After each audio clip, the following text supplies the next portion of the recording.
जय श्री कृष्णा। राधे राधे मित्रों। विश्वकर्मा पूजा के व्रत की प्रथम कहानी।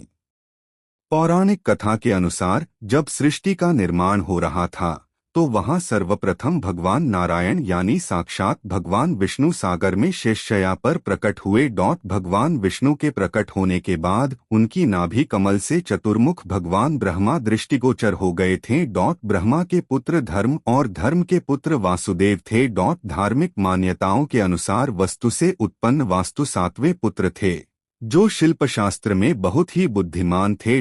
वासुदेव की पत्नी अंगिरसी ने भगवान विश्वकर्मा को जन्म दिया। आगे चलकर अपने पिता के तरह ही भगवान विश्वकर्मा भी वास्तुकला के अद्वितीय आचार्य बने। विश्वकर्मा पूजा के व्रत की दूसरी कहानी। पौराणिक कथा के अनुसार प्राचीन काल में काशी नगरी में एक रथकार अपनी पत्नी के साथ रहता था। वह अपने कार्य में निपुण था लेकिन फिर भी वह भोजन से अधिक धन नहीं कमा पाता था। इस वजह से उसे बहुत परेशानियों का सामना करना पड़ता था। इतना ही नहीं, उसकी पत्नी पुत्र न होने की वजह से बहुत दुखी रहती थी। वह दोनों अक्सर पुत्र की प्राप्ति के लिए साधु के पास जाते थे लेकिन उनकी इच्छा फिर भी पूरी नहीं हो पाती थी।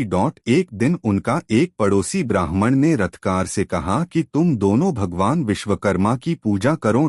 तुम्हारी हर इच्छा अवश्य यह पूर्ण होगी। अमावस्या तिथि को व्रत कर भगवान विश्वकर्मा का महत्व सुनो।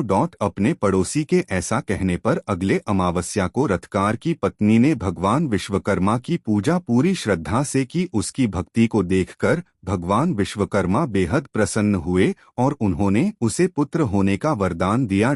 भगवान विश्वकर्मा के आशीर्वाद से रथकार की पत्नी को एक बेहद खूबसूरत पुत्र हुआ। इसके बाद से दोनों सुखी जीवन व्यतीत करने लगे।